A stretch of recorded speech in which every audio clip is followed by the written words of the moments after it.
ہر نعمت کے پانے پر مجھے اسی کا خیال آتا ہے، اور مجھے زندگی میں جو کچھ ملا ہے میں سب کچھ اسی سے منسوب کرتی ہوں کہ یہ مجھے میرے رب نے عطا کیا ہے، کیونکہ رب کے ساتھ ہر شخص کا اپنے طور پر ایک تعلق ہونا، ایک پرسنل لیول پر تعلق ہونا بہت ضروری ہے۔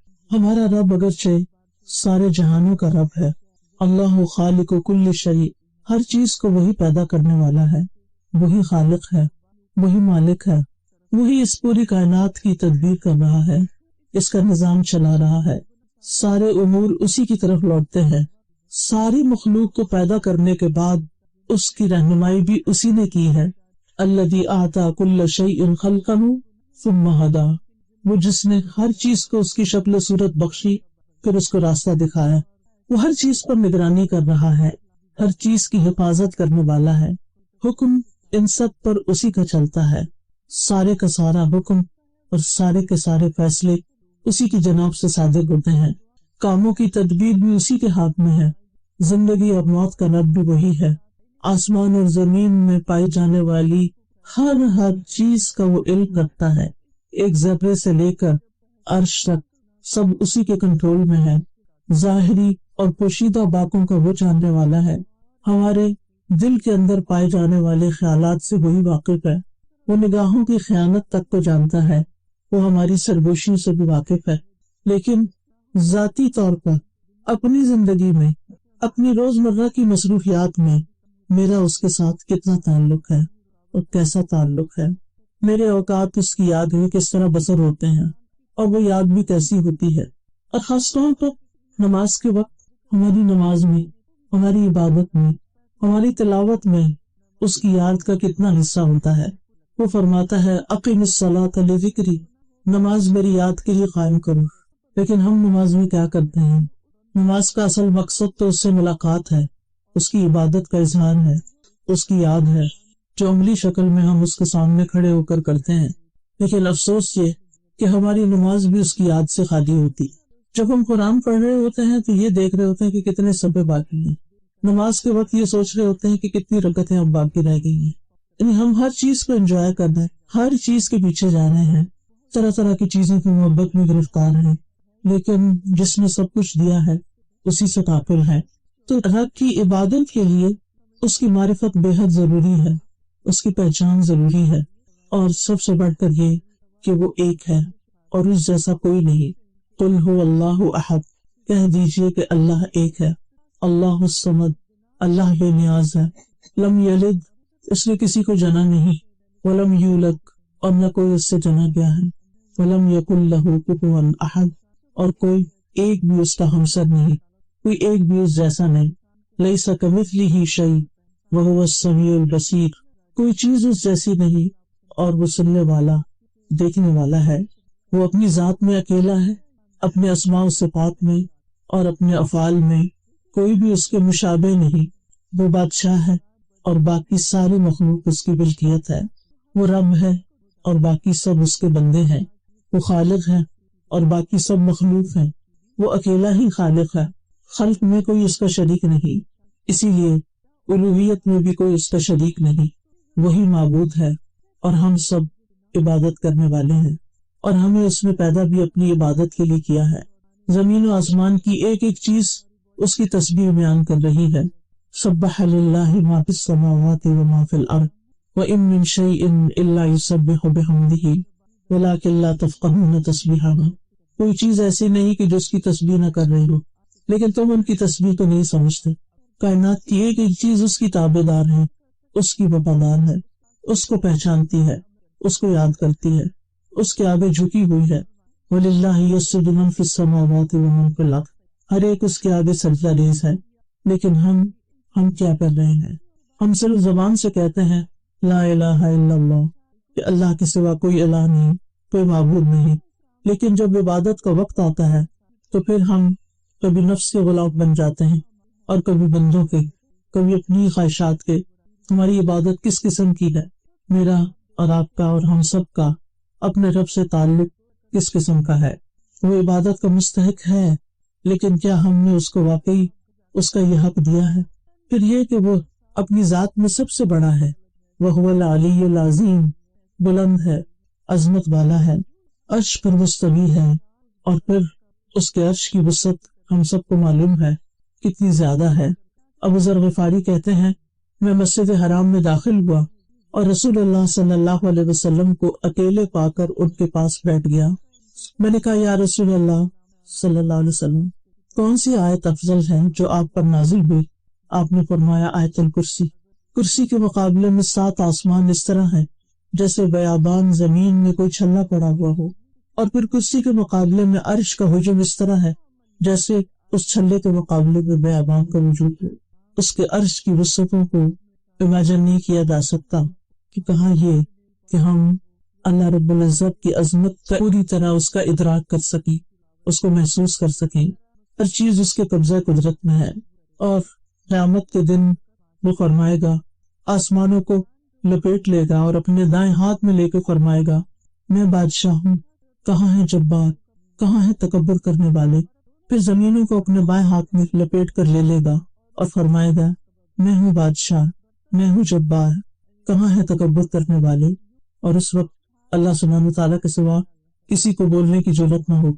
لیکن کیا ہم اس دنیا میں رہتے ہوئے واقعی اس کو ہی بادشاہ مانتے ہیں، اسی کو بڑا سمجھتے ہیں؟ حقیقت میں طاقتور وہی ہے، باقی سب کمزور ہیں۔ صاحب قدرت وہی ہے، باقی سب بے بس ہیں۔ سب سے بڑا وہی ہے، اس کے سوا سب چھوٹے ہیں۔ وہ بے نیاز اور غنی ہے اور سب اس کے محتاج ہیں۔ وہ طاقتور ہے، اس کے سوا باقی سب ذلیل اور کمزور ہیں۔ وہی معبود برحق ہے، اس کے سوا جو بھی کوئی معبود ہونے کا دعویٰ کرے یا جسے کوئی معبود سمجھے وہ سب کے سب باطل ہیں۔ دنیا میں اگر کوئی طاقتور ہمیں نظر آتا ہے تو اس کو بھی اسی نے پیدا کیا ہے۔ آج دنیا میں اگر کسی کے پاس اختیار ہے کسی بھی قسم کا، چھوٹا یا بڑا، تو اس کو وہ اختیار دینے والا اور اس کو پیدا کرنے والا بھی وہی ہے۔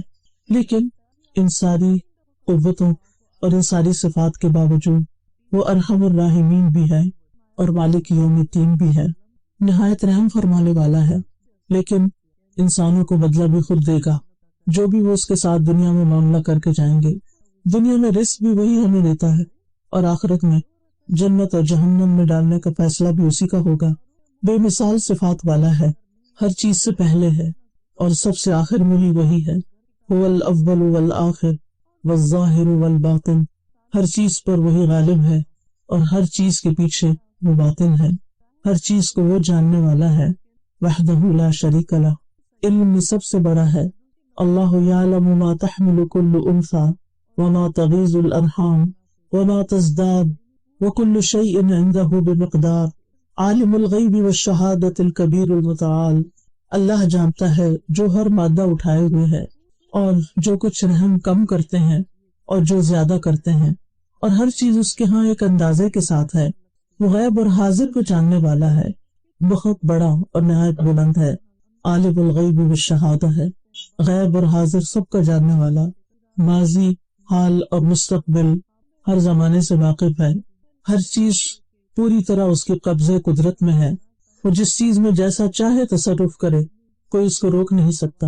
جس کو جو چاہے دے، کوئی منع نہیں کر سکتا، اور جس سے چاہے روک لے، کوئی اس کو دے نہیں سکتا۔ اللہم لا مانع لما اعطیت ولا معطی لما منعت ولا ينفع ذا الجد منک الجد۔ اس کے لیے سب کچھ کرنا آسان ہے، لہٰذا جب ہم اس سے مانگے تو اس کی شان کو سامنے رکھ کے مانگے، اپنے پیمانوں کو سامنے رکھ کے نہیں۔ جو چیزیں ہمیں ناممکن لگتی ہیں اس کے لیے عین ممکن ہے، جو ہمیں مشکل لگتا ہے اس کے لیے وہ سب آسان ہے۔ وہ بڑا ہے، بہت بڑا، بہت بلند، اس کا نام بھی بہت بابرکت ہے۔ تبارک اسم ربک ذی الجلال والاکرام، اس کے نام سے جو کام کیا جائے وہ بھی آسان ہو جاتا ہے، اس سے برکت ہو جاتی ہے۔ رسول اللہ صلی اللہ علیہ وسلم نے فرمایا کھانے کے وقت اللہ کا نام لیا کرو، وہ تمہارے لیے اس کھانے میں برکت ڈال دے گا، اس کے نام سے حفاظت ملتی ہے۔ نبی صلی اللہ علیہ وسلم نے فرمایا جب رات کا آغاز ہو یا جب شام ہو جائے تو اپنے بچوں کو روک لو، گھر سے باہر نہ نکلنے دو، کیونکہ اس وقت شیاطین پھیل جاتے ہیں۔ پھر جب رات کی ایک گھڑی گزر جائے تو انہیں چھوڑ دو، یعنی پھر جا سکتے ہیں، اور دروازے بند کر لیا کرو، اور اس وقت اللہ کا نام لو، کیونکہ شیطان بند دروازے کو نہیں کھولتا، اور اللہ کا نام لے کر اپنی مشکیزوں کا منہ باندھ لیا کرو۔ اللہ کا نام لے کر برتنوں کو ڈھکا کرو، خواہ کسی چیز کو چوڑائی میں رکھ کر ہی اس کو ڈھکو، یعنی برتن کھلے نہیں ہونے چاہیے رات کے وقت، اور اپنے چراغ سونے سے پہلے بجھا دیا کرو۔ اسی طرح جب صبح شام 3 دفعہ اس کا نام لیا جائے اور یہ دعا پڑھی جائے تو کوئی چیز انسان کو نقصان نہیں دیتی۔ بسم اللہ الذی لا یضر مع اسمہ شیء فی الارض ولا فی السماء وہو السمیع العلیم۔ ہمارا رب حقیقی بادشاہ ہے، اس کے سوا جس کسی نے بادشاہت کا دعویٰ کیا وہ اس کے لیے ہمیشہ کے لیے نہیں تھی، وہ عارضی تھی، وقتی تھی، ناپائیدار تھی، اور بے شمار بادشاہ ذلت سے دوچار ہو کر بادشاہت سے رخصت ہوئے۔ حقیقی بادشاہ وہی ہے۔ اللہم مالک الملک تؤتی الملک من تشاء وتنزع الملک ممن تشاء وتعز من تشاء وتذل من تشاء بیدک الخیر انک علی کل شیء قدیر۔ تمام مخلوقات چاہے اوپر کی دنیا میں ہوں یا نیچے کی دنیا میں صرف اور صرف اسی کی ملکیت میں ہے۔ سورج، چاند، ستارے، راگ، دن، فرشتے، انسانوں کی روحیں، جن، پرندے، جانور، جمادات، نباتات، سمندر، نہریں، بادل، پانی، مٹی، پہاڑ، ہوائیں اور دیگر تمام چیزیں جن کو شمار نہیں کیا جا سکتا یا ان سے ہم واقف بھی نہیں، وہ ساری کی ساری اس کی ملکیت میں ہے، اور ان سے ہم جو بھی فائدہ اٹھا رہے ہیں اس کے اذن سے اٹھا رہے ہیں، اور وہ ان تمام چیزوں کو اکیلے ہی اون کرتا ہے، اس کا ان میں کوئی بھی شریک نہیں ہے، اور بغیر کسی رکاوٹ کے اپنی مرضی کے ساتھ انہیں چلاتا ہے۔ اس کی بادشاہت ہر چیز پر ہے، سمندروں پر بھی، ستاروں سیاروں پر بھی، خشکی پر بھی، زمین پر بھی، آسمانوں پر بھی۔ مخلوقات میں سے کوئی ایک بھی ایسا نہیں کہ جو اس کے دائرۂ اختیار سے باہر ہو یا اس کے اختیارات میں کسی قسم کی کوئی بھی شراکت رکھتا ہو۔ تو سارے خزانوں کا بھی مالک ہے۔ وَإِن مِّن شَيْءٍ إِلَّا عِندَنَا خَزَائِنُهُ، کوئی بھی چیز نہیں مگر اس کے کئی خزانے ہمارے پاس ہیں۔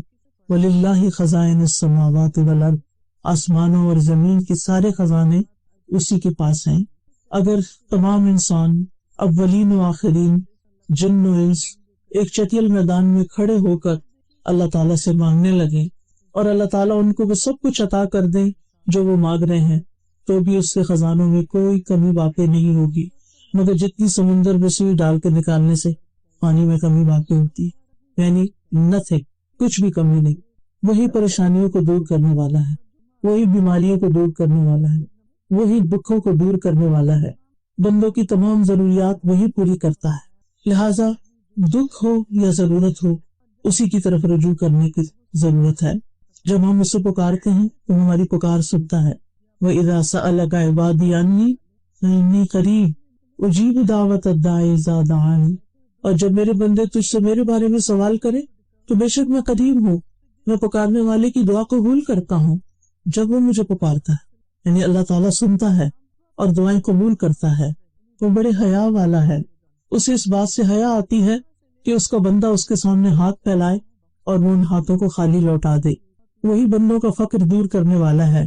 رسول اللہ صلی اللہ علیہ وسلم نے فرمایا، جسے انتہائی شدید حاجت آ پڑے، کوئی ضرورت ہو، کسی چیز میں ڈیسپریٹ ہو کہ اس کا یہ کام نکل آئے اور وہ اسے لوگوں پر پیش کر دے تو اس کی حاجت دور نہیں ہوگی، اور جس نے اسے اللہ پر پیش کیا، وہ سیدھا اللہ ہی کی طرف گیا تو انقریب اللہ تعالیٰ اسے بے نیاز کر دے گا، اس کی ضرورت پوری کر دے گا۔ یا تو جلد ہی اسے موت آ جائے گی یا پھر جلد ہی غنی ہو جائے گا، پھر وہ بندوں کے بہت قریب بھی ہے اور قابل تعریف ہے، اس لیے کہ وہ رب العالمین ہے۔ الحمدللہ رب العالمین، دنیا اور آخرت میں اسی کی تعریف ہے، صبح اور شام اسی کی تعریف ہے۔ وَلَهُ الْحَمْدُ فِي السَّمَاوَاتِ وَالْأَرْضِ وَعَشِيًّا وَحِينَ تُظْهِرُونَ، بہترین صفات والا ہے، بہت محبت کرنے والا۔ وَهُوَ الْغَفُورُ الْوَدُودُ ذُو الْعَرْشِ الْمَجِيدُ، وہی ہے جو بے حد بخشنے والا، نہایت محبت کرنے والا ہے، عرش کا مالک ہے، بڑی شان والا ہے، وسیع رحمت والا ہے۔ اس کی رحمت اس کے غضب پر حاوی ہے، جو اس سے معافی چاہتا ہے اس کو معاف کر دیتا ہے، جو بخشش مانگتا ہے اس کو بخش دیتا ہے۔ شیطان نے کہا تھا، میرے رب مجھے تیری عزت کی قسم، میں تیرے بندوں کو اس وقت تک گمراہ کرتا رہوں گا جب تک ان کے جسم میں روح رہے گی، اور رب نے فرمایا تھا، مجھے اپنی عزت و جلال کی قسم، جب تک وہ مجھ سے معافی مانگتے رہیں گے میں بھی انہیں معاف کرتا رہوں گا۔ اس لیے کبھی بھی رب کی رحمت سے مایوس نہیں ہونا چاہیے، وہ گناہوں کا معاف کرنے والا ہے۔ اگر کوئی شرک نہ کرے تو باقی تمام گناہوں کو وہ معاف کر دے گا، کبیرہ گناہوں کے باوجود بخش دینے والا ہے۔ یہ ہے ہمارا رب جس کی تعریف میں سارے سمندر سیاہی بن جائیں اور سارے درخت قلم بن جائیں تو بھی اس کے کلمات ختم نہ ہوں، لیکن ہمیں بار بار اس کی صفات اور اس کے ناموں کو ذکر کرتے رہنا چاہیے تاکہ ہمیں اس کی محبت نصیب ہو، ہم حقیقی معنوں میں اس کی عبادت کر سکیں۔ کیونکہ جب تک ہم رب کو پہچانتے نہیں، اس کو جانتے نہیں، تو پھر ہم عبادت کس کی کر رہے ہیں؟ جس کو ہم جانتے ہیں اس کی عبادت، کیسی عبادت؟ وہ عبادت میں کیا ہوگی؟ اس لیے بہت ضروری ہے کہ ہم رب کی عبادت کے لیے اس کو پہچانیں، وہ رب جس کی طرف ہماری واپسی ہے۔ ایک صورت تو یہ تھی کہ وہ ہمیں پیدا کر کے چھوڑ دیتا کہ جائیں دنیا میں کھائیں پیئیں اور ختم ہو جائے، بات ختم، لیکن اس نے ایسا نہیں کیا۔ اس نے پیدا کیا، ایک مقصد کے لیے پیدا کیا اور پھر واپس اپنی ہی طرف بلائے۔ لہٰذا ہم میں سے ہر ایک کو اپنے رب کے سامنے جا کے کھڑے ہونا ہے، اس سے ملاقات کرنی ہے۔ عقل مند وہ ہے جو اس ملاقات کی تیاری کرے، رب کو پہچانے، حقیقی معنوں میں اس کی عبادت کرے، اور پھر ہر روز یہ سوچے کہ وہ دن کیسا ہوگا جب میں اپنے رب کے سامنے کھڑا ہوگا۔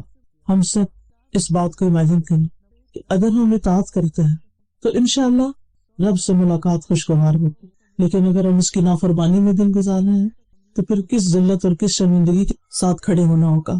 نیک انسان اس کو تو موت کے وقت ہی خوشخبری دے دی جاتی ہے۔ جب مومن کی موت کا وقت آتا ہے تو اس کے پاس رحمت کے فرشتے ایک سفید ریشم کا کپڑا لے کر آتے ہیں، وہ کہتے ہیں اپنے رب کی طرف نکل آ، یعنی روٹ آ جاؤ، اللہ کی راحت کی طرف، یعنی اللہ تعالیٰ تجھے راحت اور سکون عطا کرے گا، اور اس کے رزق کی طرف، اور ایسے رب کی طرف جو تم سے ناراض نہیں۔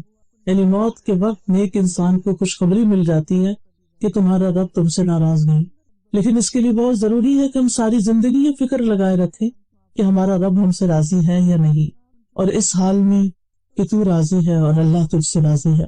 یا ایتھا النفس المطمئنہ ارجعی الی ربک راضیۃ مرضیہ فادخلی فی عبادی وادخلی جنتی۔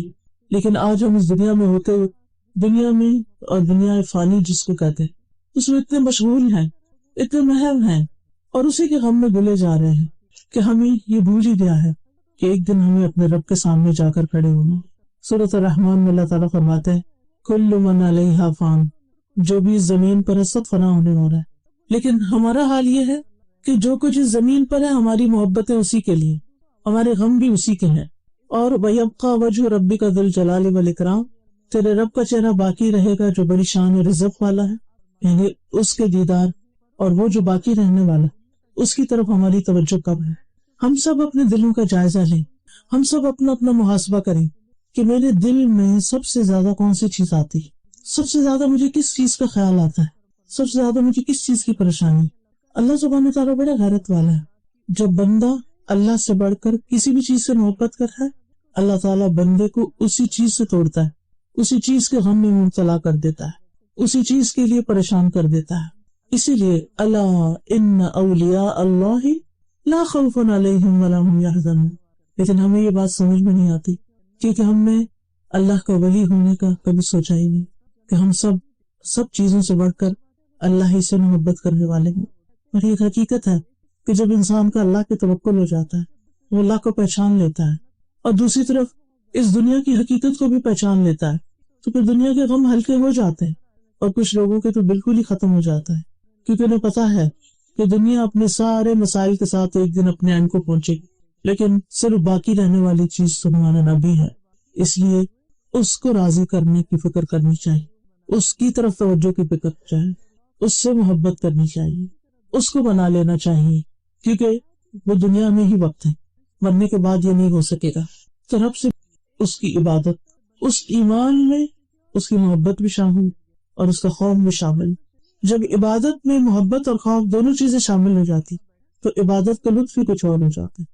لیکن جب عبادت صرف ایک ریچول سمجھ کر اور ایک صرف مجبوری سمجھ کر کی جاتی ہے کہ نہ کی تو پکڑ ہو جائے گی، نماز قضا کر دی تو بس سزا مل جائے گی، تو پھر اس نماز سے انسان لذت نہیں پاتا، کیوں نبی صلی اللہ علیہ وسلم فرماتے تھے اقیم الصلاۃ یا بلال ارحنا بلال، بلال نماز قائم کرو اور ہمیں اس سے راحت پہنچا کہ جب رب سے ملاقات کریں گے، رب کے آگے کھڑے ہوں گے تو ساری باتیں بھول جائیں گے، دنیا کے غم بھول جائیں گے۔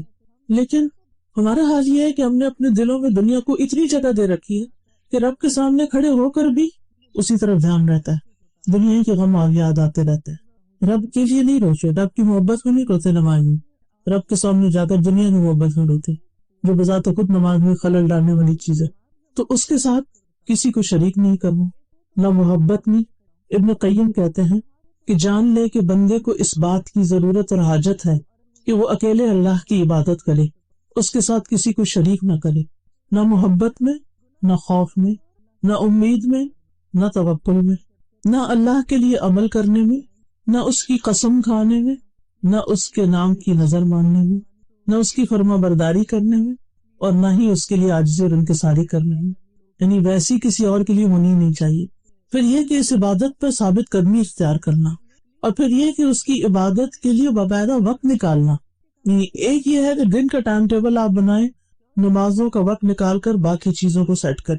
ایک صورت یہ ہے کہ دن کی پلاننگ کرتے ہوئے پہلے نمازوں کے اوقات متعین کرنا کہ کس وقت کون سی نماز پڑھنی ہے، اور پھر اس کے بعد آج کے اہم کام کون سے ہیں وہ کس وقت کرنے، یا تو ان سے پہلے ہو یا ان کے بعد ہو۔ نماز کے وقت بعض اوقات کوئی پروگرام رکھ دیا جائے، بعض اوقات کوئی میٹنگ رکھ دی جائے، بعض اوقات کسی کو ملنے کا ٹائم دے دیا جائے، حیرت ہوتی ہے کہ یہ کیسے؟ پھر کیا ہوتا ہے؟ نہ نماز کی طرف توجہ اور نہ کام کی طرف توجہ، ادھورے کام، نہ نماز کا لطف اٹھایا اور نہ کسی کام کا لطف اٹھایا۔ تو رب کی عبادت کے لیے وقت نکالنا اور رب کی عبادت کو پرائرٹی پر رکھنا۔ پھر جو ہماری عبادات ہیں جس میں نماز روزہ وغیرہ شامل ہے وہ اپنی جگہ، لیکن اس کے ساتھ ساتھ یعنی صرف اسی کو کافی نہ سمجھنا، کثرت سے رب کو یاد کرنا، صرف زبان سے نہیں دل سے بھی، ہر سچویشن میں، ہر موقع پر پہلے اس کو یاد کرنا۔ یعنی کوئی مشکل، کوئی غم، کوئی دکھ آیا تو یہ نہیں کہ سب کے نمبر ملا لیے، جب کوئی نہیں تو پھر کہا یا اللہ تو میری مدد کر، نہیں، پہلے اس کی طرف متوجہ، پہلے اس سے دعا۔ اور ہم دیکھیں کہ اس سے سرگوشی کرنے میں، اس سے مانگنے میں، اس کی طرف توجہ کرنے میں کتنا وقت لگتا ہے، کتنی دیر لگتی۔ وہ تو ہر وقت سنتا ہے، بندے ہر وقت نہیں سنتے، دن ہو، رات ہو، پانی میں ہو، آپ آسمان میں ہو، زمین میں ہو، آسانی میں ہو، مشکل ہو، ہر وقت سنتا۔ لا تأخذہ سنۃ ولا نوم، اس کو نہ نیند آتی ہے نہ اونگ آتی، لہٰذا سب سے پہلے اس کی طرف متوجہ۔ مشکل پیش آنے پر اس کو یاد کریں، اس کا ذکر کریں، اور عبادت میں خوبصورتی اس احساس کے ساتھ لائیں کہ گویا ہم اسے دیکھ رہے ہیں، اور اگر یہ نہیں تو وہ تو ہمیں دیکھ رہا ہے۔ پھر یہ کہ جو کچھ کریں اسی کے لیے کریں، یہی عبادت بن جائے گی۔ یعنی ہر چیز عبادت، ہر قول اور فعل عبادت بن جاتا ہے جب اللہ کے لیے کیا جاتا ہے، خالصتاً اسی کے لیے اور اس کی پسند کے مطابق۔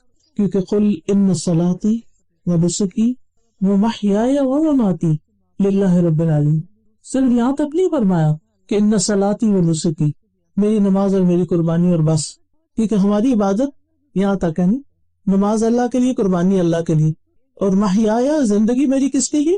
لوگوں کے لیے، دنیا کے لیے، اور موت جب بھی آ جائے، زندگی بھی اللہ کے لیے، باقی کام بھی اللہ کے لیے، چاہے لوگوں کی خدمت ہو، چاہے کسی کی مدد ہو، چاہے دنیا کا کام ہو، چاہے دین کا کام ہو، اپنی نیتوں کو اللہ کے لیے خالص کرتے رہنا کہ مجھے اس کا اجر اللہ سے چاہیے، میں اس کام کے ذریعے اپنے رب کو راضی کرنا چاہتی ہوں۔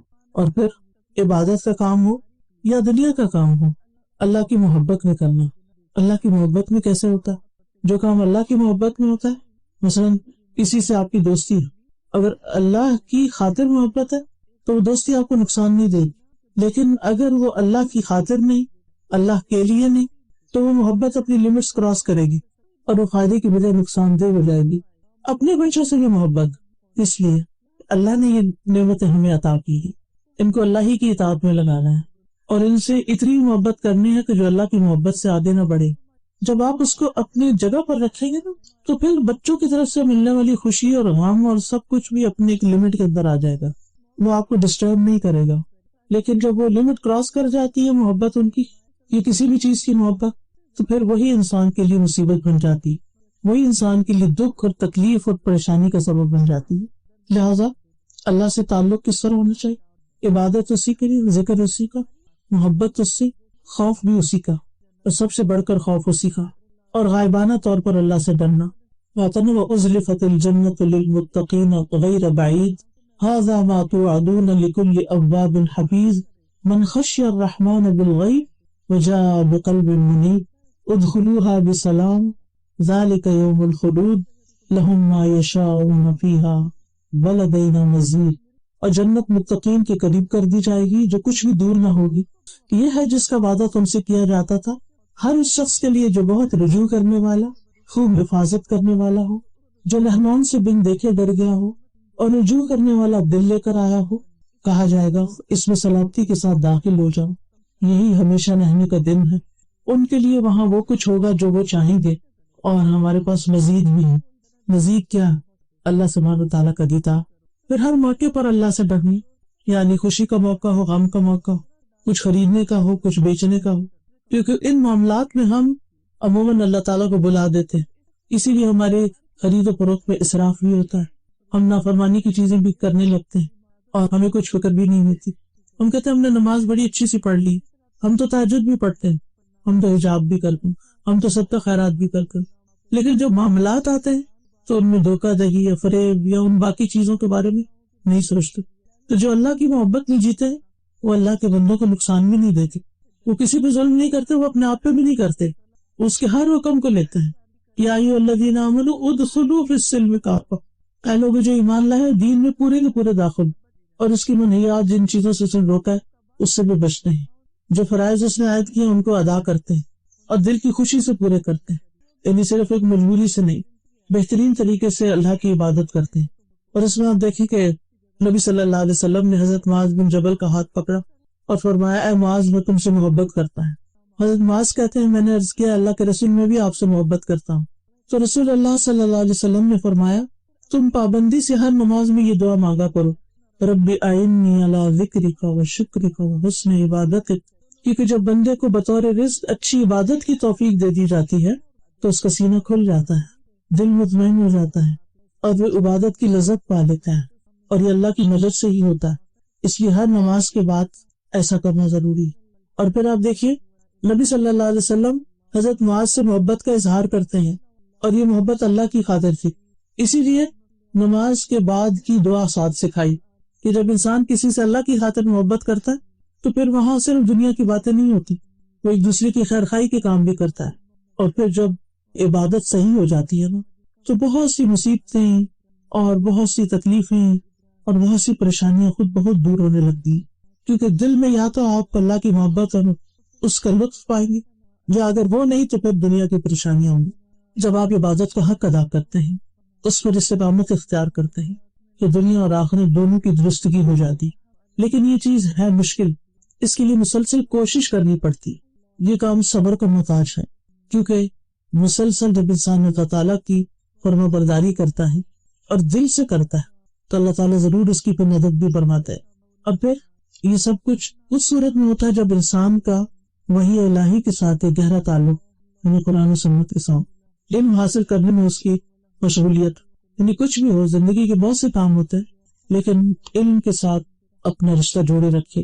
اور پھر جب انسان علم کے ساتھ رشتہ جوڑتا ہے تو انسان کے ذہن کو وسعت ملتی ہے، انسان کا سینہ روشن ہوتا ہے، اس کو شرح صدر نصیب ہوتا ہے، لہذا قدرتی طور پر وہ کچھ بھی کرنا ہوتا ہے تو اس کا دل اللہ کے ساتھ مشغول ہوتا ہے، اللہ کی طرف متوجہ ہوتا ہے، اور خاص طور پر نماز کے وقت۔ اور پھر نماز کے بعد وہ سمجھتا ہے کہ واقعی اس نے اللہ سے ملاقات کی ہے، نماز اس کی آنکھوں کی ٹھنڈک بن جاتی ہے، جیسے نبی صلی اللہ علیہ وسلم نے فرمایا وَجُعِلَتْ قُرَّةُ عَيْنِي فِي الصَّلَاةِ، میری آنکھوں کی ٹھنڈک نماز میں رکھ دی گئی۔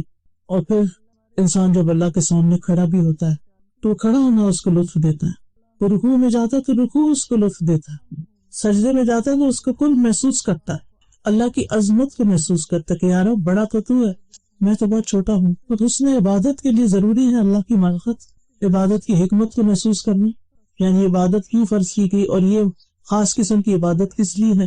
اور تیسری چیز جو فائدہ دیتی انسان کو، صحبت صالح۔ ابراہیم علیہ السلام نے جب رب کا تعارف کرایا اور رب سے دعا کی تو ان دعاؤں میں کیا مانگا؟ وَأَلْحِقْنِي بِالصَّالِحِينَ، کیونکہ انسان ان کیفیات کو ایک مخالف ماحول میں مینٹین نہیں کر پاتا. یعنی آپ اتنی کوشش کر کے ایک لیول تک پہنچتے ہیں اور پھر اگر آپ کے آس پاس ہر وقت ماحول ایسا ہے تو پھر واپس آپ کو پلٹا دے, پھر آپ کے سامنے اور چیزیں زیادہ بڑی ہو کے نظر آنے لگتی ہیں. تو اس لیے نیک لوگوں سے دوستی, صالح لوگوں سے دوستی, ان کی مجلس میں بیٹھنا اور پھر ایسے کاموں سے بچنا جن سے رب ناراض ہوتا ہے, ایسے الفاظ بھی ادا نہیں کرنا جو رب کی ناراضگی کو باعث بنتے ہیں, اپنی ہر حاجت کو اللہ کے سامنے رکھنا, اپنی ہر تمنا, اپنی ہر خواہش اس کے سامنے رکھنا, اس کے آگے گڑ گڑانا, پریشانی میں اسی کی طرف رجوع کرنا, ہر کام میں اسی سے مدد مانگنا, چھوٹی چھوٹی چیزوں میں. آپ کو معلوم ہے نا کہ صحابہ کرام جوتی کا تسمہ بھی ٹوٹتا تھا تو اللہ کی طرف رجوع کر. اگر آپ دیکھیں نا تو سب سے زیادہ جس چیز میں انسان کا اللہ تعالیٰ سے تعلق ڈیولپ ہوتا ہے نا وہ دعا ہے, مانگنا. انسان مانگتا اسی سے ہے جس پر اس کو مان ہوتا ہے, یا جس کے بارے میں سمجھتا ہے کہ یہ دے گا مجھے, کیا یہ دے سکتا ہے. تو جب ہر چیز آپ اللہ سے مانگنا شروع کرتے ہیں نا, ہر موقع پر آپ دعا کرتے ہیں, تو وہ آپ کا ایک ایسا کنیکشن ہوتا ہے کہ وہ کسی اور طریقے سے نہیں بنتا. کبھی کبھی انسان سوچتا ہے کہ اللہ تعالیٰ نے مجھے اس مشکل میں کیوں ڈالا ہے. ہر انسان کی زندگی میں کچھ چیلنجز ہوتے ہیں, کچھ پریشانیاں ہوتی ہیں, تو اگر آپ اس کی حکمت پہ غور کریں تو اس کی جو خاص حکمت سمجھ میں آتی ہے وہ یہ کہ اللہ چاہتا ہے کہ بندہ اس کی طرف متوجہ رہے, کیونکہ یہ ہم لوگوں کی عادت ہے کہ پریشانی میں جس طرح رب کو یاد کرتے ہیں اس کے علاوہ نہیں کرتے. پریشانی, تکلیف, آزمائش, امتحان یہ سب ذریعہ بن جاتا ہے خوب خوب دعائیں کرنے کا, اللہ سبحانہ تعالیٰ سے ایک خاص تعلق قائم کر لینے کا. لہٰذا انسان جب اللہ سے مانگتا رہتا ہے, جیسے کہ حدیث میں بھی آتا ہے وَإِذَا سَأَلْتَ فَاسْأَلِ اللَّهَ وَإِذَا اسْتَعَنْتَ فَاسْتَعِنْ بِاللَّهِ. جب مانگو اللہ سے مانگو, جب مدد چاہو اللہ ہی سے مدد چاہو, اور اس میں اللہ کو کافی سمجھو. جب بھی کوئی پریشانی آئے, جب بھی کوئی تکلیف کی چیز آئے تو حسبی اللہ لا الہ الا ہوا علیہ توکلت وہو رب العرش العظیم.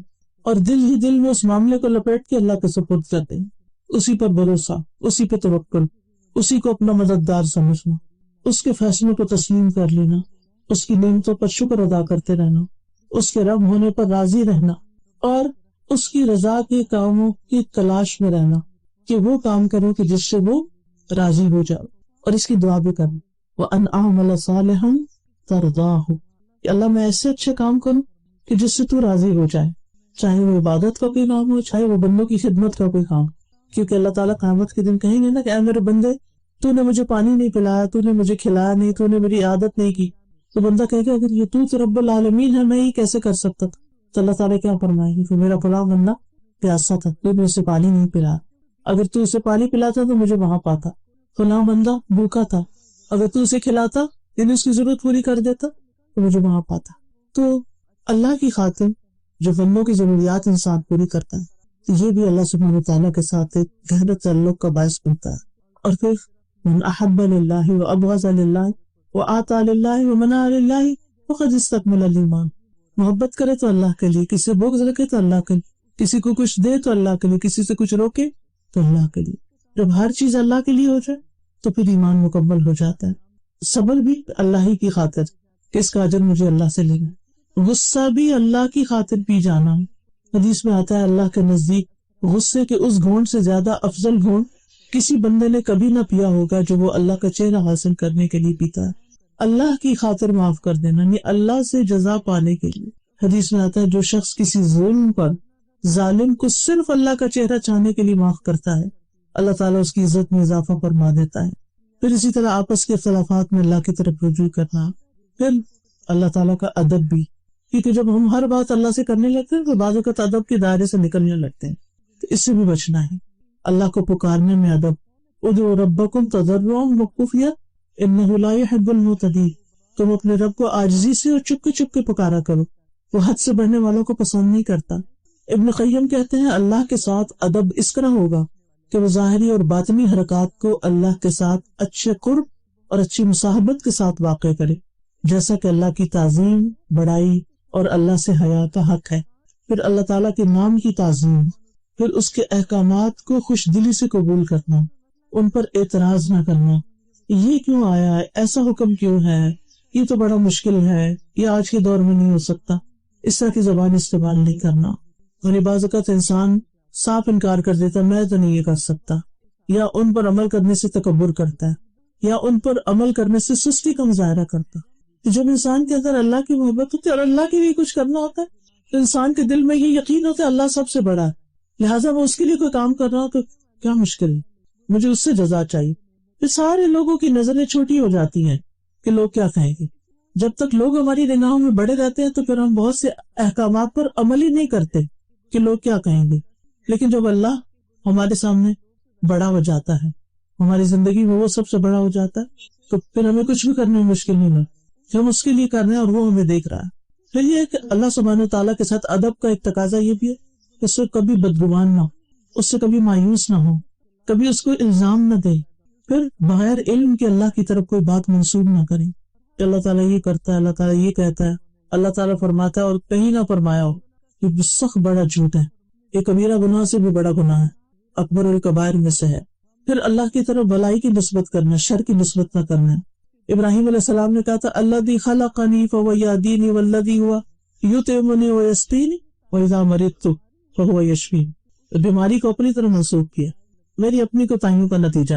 اور پھر آخر میں یہ کہ اس کو زندگی بھر کے لیے مینٹین کرنا. بعض اوقات ایسا ماحول ہمیں ملتا ہے، ایسا علم ملتا ہے، ایسی کمپنی ملتی ہے کہ ہمارا ایمان بہت بڑھ جاتا ہے، ہمارا اللہ سے تعلق خاص ہو جاتا ہے، اللہ کی عبادت میں لذت نصیب ہوتی، لیکن پھر کچھ دن کے بعد وہ سب ڈھیلا پڑنے لگتا.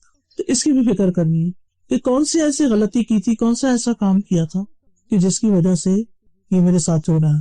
ان غلطیوں کی توبہ، استغفار، اور پھر موت تک رب کی عبادت. وَاعْبُدْ رَبَّكَ حَتَّى يَأْتِيَكَ الْيَقِينُ. توحید پر، کلمہ لا الہ الا اللہ پر خاتمے کی دعا، رب کی ملاقات کا شوق، اور پھر رب سے دعائیں، خاص طور پر اپنے لیے، اپنے ایمان کے لیے، استقامت کے لیے، اپنے والدین کے لیے، ازواج کے لیے، اولاد کے لیے، خصوصاً اولاد کے نمازی بننے کی دعا، یہ تمام انسانوں کے لیے، سب کی بخشش کے لیے، اور پھر ہر طرح کی خیر پانے کے لیے، دلوں کی صفائی کے لیے، علم میں اضافے کے لیے، معاملات کو سمجھنے کے لیے، معاملات کی آسانی کے لیے، شکر گزار اور اطاعت گزار بننے کے لیے، اپنے دشمن شیطان سے حفاظت کے لیے. لہٰذا جب دعائیں ہم اللہ سے کریں گے اور دنیا اور آخرت کی ساری بلائیاں پانے کے لیے اور جنت میں اپنے رب کا دیدار پانے کے لیے، تو رب کے ساتھ تعلق مضبوط کرنے کا چلا جائے گا.